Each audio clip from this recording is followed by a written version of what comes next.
Alright guys, this is the second part of section 4, finding inverse functions. So, this one gets a little bit tricky, so pay attention. It says find the inverse of this function. F of x equals x squared, so y equals x squared. Basically saying that. So f of x is the same as y, you guys know that. Now this is the part where it gets tricky. You see that part right there? X is greater or equal to 0. They're telling you the domain of this function is greater or equal to 0. Okay, they're giving you some what we call is a restriction. So you're restricted to only look at when x is greater or equal to 0. Okay? Then we're going to graph. So first off, let's find the inverse. First thing to do, make it y equals x squared. And then do what you do normally. Okay, so switch x and y. Step number 1, switch x and y. So x equals, instead of x, we're going to put y squared. See how I switched x and y. Step 2, we're going to solve for y. Okay, so there's only 2 steps in finding the inverse. Solve for y. Get y by itself. Now, how do you get y by itself? In this case, it's y squared. We can't divide by 2. How do you get rid of a square? You want to square root. Square root. That's the trick to these problems, like example number 4. So what do we have? Square root of y squared is y. Equals square root of x is the square root of x, but don't forget, remember when you square root something squared, it's always plus or minus. Technically that's our answer right now, but since they gave us a restriction up here, when x is greater or equal to 0, then that becomes the tricky part for people to understand. So the inverse is not technically all of this because they gave us this restriction. So what I'm going to do is I'm going to graph the original function, this right here.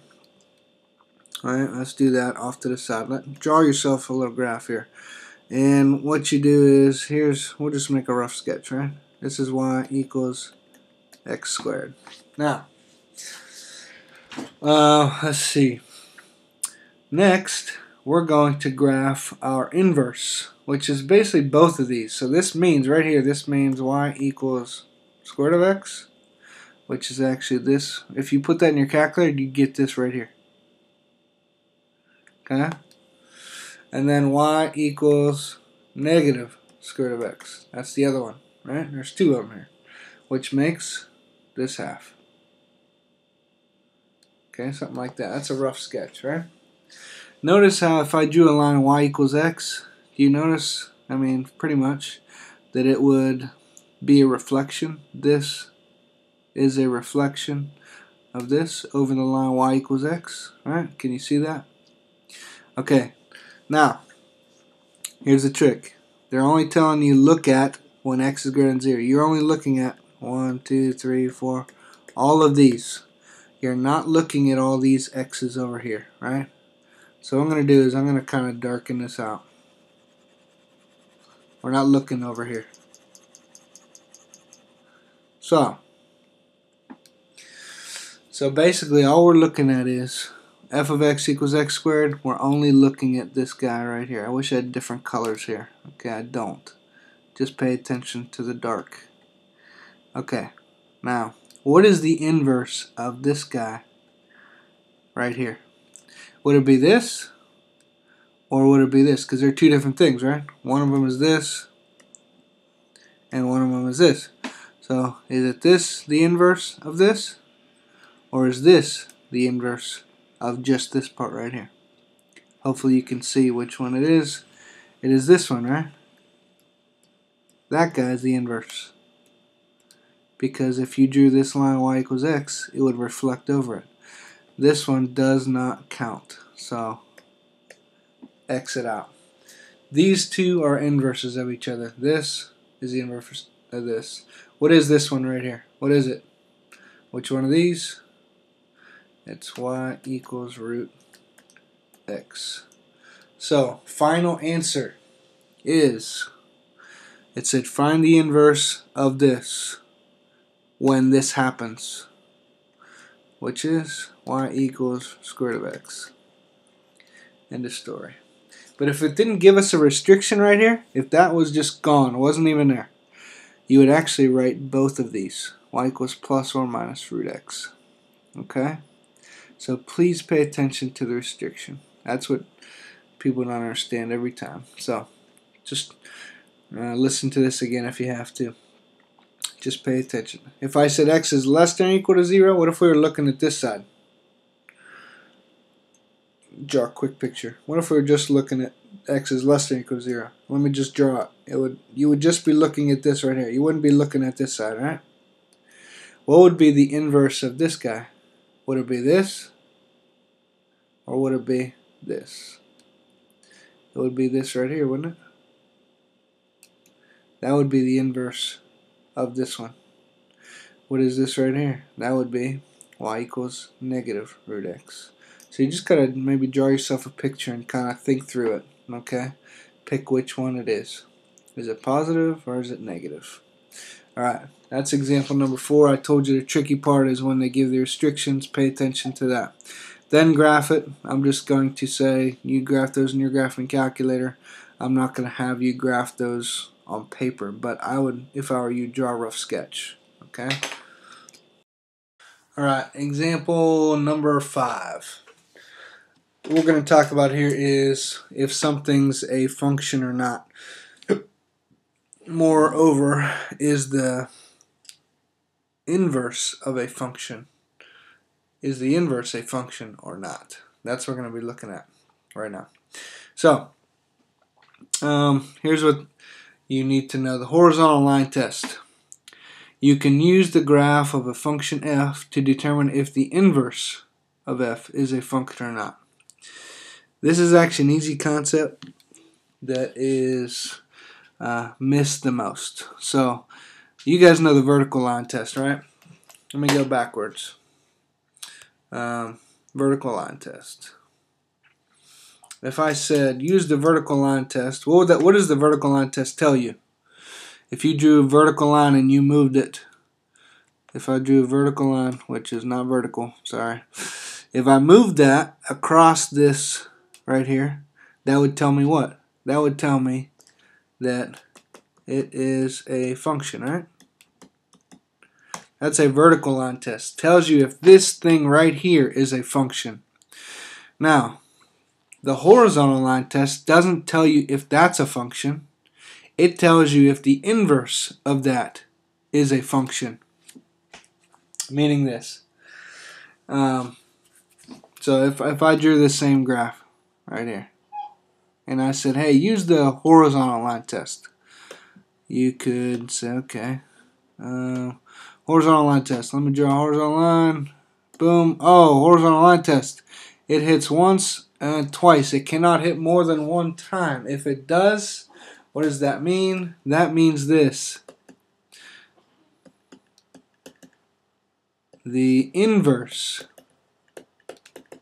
is or is not a function. It is not a function. Okay, the horizontal line test doesn't tell you if this is a function or not. We know that this is a function. Horizontal line test tells you if its inverse is a function or not. Okay, it's kind of like this. Let me give you a scenario. Okay, if I said, hey, let's say you have a brother or sister in middle school right now, and they're getting ready to take Algebra 2 next year. All I would have to do is test you and say, alright, are you a good student? Are you a good math person? And that would basically tell me what? That would basically tell me that your brother or sister is probably going to be a good math student. Okay? You understand? My test on you, I'm not looking for if you're a good math student. I'm looking for, is your brother or sister a good math student? You kind of see the similarities? I just come up with that on the spot. It's talking about something else. This horizontal line test is not talking about this thing. It's talking about its inverse. If its inverse is a function or not. Okay, so try to understand what I'm talking about here. We'll just do one more example. If this is, let's see, you guys know this function, right? Okay. Now, is this a function by itself? This is a function, but that's not what I'm going to ask. I'm going to say, is the inverse a function or not? Yes or no? All you have to do is use a horizontal line test. Draw a horizontal line and run it across your graph, up and down your graph. Does this horizontal line hit this more than once? No, it doesn't. So that means it's okay. That means in this particular case, the inverse of this cubic function is a function. That's all this horizontal line test tells me. If the inverse is a function or not. Yes or no. Okay? That's all it is. Try to. Alright, knowing how to tell me if an inverse is a function or not, we're going to use that in this particular example. So it says, consider this function. Determine whether the inverse of f, here's f, is a function. So is the inverse of this guy a function or not? What are we going to look at? We're going to look at the graph. Okay? So everybody type that in your calculator and then ask yourself a question. Does the horizontal line, does it pass the horizontal line test? Okay, not the vertical, but the horizontal line test. Does it hit more than once or not? So I'll just show you what should come up on your calculator right here. So does this pass the horizontal line test? Yes, if you drew a line, horizontal line through here, it would never hit more than one time. So therefore, it itself is a function, but the inverse of this guy right here is a function, okay, because it passes the horizontal line test. That's all you have to do. Pass the horizontal line test, then the inverse is a function. Okay? Alright, now, part 2. Check. Yes, the inverse is a function. Part 2, find the inverse of this guy. That's the same way like example 1, only just a little bit more complicated. Okay? What is that? 2x cubed plus 1. So let's draw it here. Y equals 2x cubed plus 1. Alright, so step 1 is always the same when you want to find the inverse. Well, except for word problems. Step number 1, switch x and y. So we're going to have x equals 2y cubed plus 1. Switch x and y. Step number 2, solve for y. Get y by itself. Question is, how do you get y by itself when it's a cube? Well, we got to do a couple other steps first. Here we go. Get rid of plus 1. There you go. Minus 1, minus 1. I got x minus 1 equals 2y cubed. There we go. Next, we got to get rid of the 2. Can't go for the cube yet. Got to get rid of this 2 by dividing by 2. Divide the whole side by 2. Here's where people miss. They divide one thing. Make sure you're careful. X minus 1 over 2 is equal to, that's gone, y cubed. Lastly, I think you guys know what to do. How do you get rid of a cube? You do the opposite of a cube. You cube root it. Cube root a cube and it's gone. So you have to cube root this whole side over here. So final answer. The cube root of y cubed is just y. The cube root of all this does not simplify, so cube root of x minus 1 over 2. Now sometimes you have a plus or minus. Why isn't this answer plus or minus right here? Because you took the cube root. What if it was the 4th root? Yes, or 6th root, or square root. All those you would get a plus or minus answer. Unless you had, remember that one example where we talked about restrictions. Then you have to think a little bit harder. Okay, so that's how you find the inverse of a cubic. Alright, here's a practice one with the restriction here. It says, find the inverse, right? Find the inverse of this, and then here's your restriction. X is greater than or equal to 0. Wish I would have given you a negative one, just so you see the difference. But let's do this one. Y equals x to the sixth. What's the inverse? It says find the inverse. So switch x and y. X equals y to the sixth. How do you get y by itself? You take the sixth root. So we have y equals the sixth root of x, but since it's the sixth root, even, plus, or minus technically, but that's why they gave us this restriction. So that's why you need to look at the graph. If you look at the graph here, check and look at this graph right here. Since it wants the positive side, that's right here, that's why they kind of cancel out the negative and they're only looking at the positive. You're only looking at this guy right here. So this technically is this, and the negative would be down here. Which one is the inverse? It has to be this one, because if you look, there's the reflection right across here. It has to be the positive one. So we got to get rid of this negative answer. So final answer, after you think about it a little bit, y equals the positive sixth root of x, not both of them, okay? Because they gave us this restriction. Pay attention to that. Alright.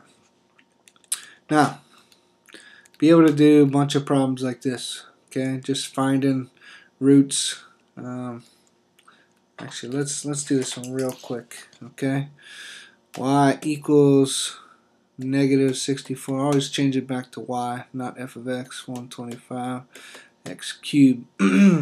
Alright, so it said find the inverse, switch x and y. Here we go. X equals negative 64, 125, y cubed. Right? Next step, get y by itself. Get this guy by itself. Get rid of this. So multiply both sides by the reciprocal, which is 125 over 64. Multiply to this side. You got that x equals, multiply to that side, the reciprocal, and that cancels. Y cubed is left. You got to get this by itself and then do the cube root. A lot of people like cube root here. You always want to get it by itself and then cube root all of it, the whole side, cube root.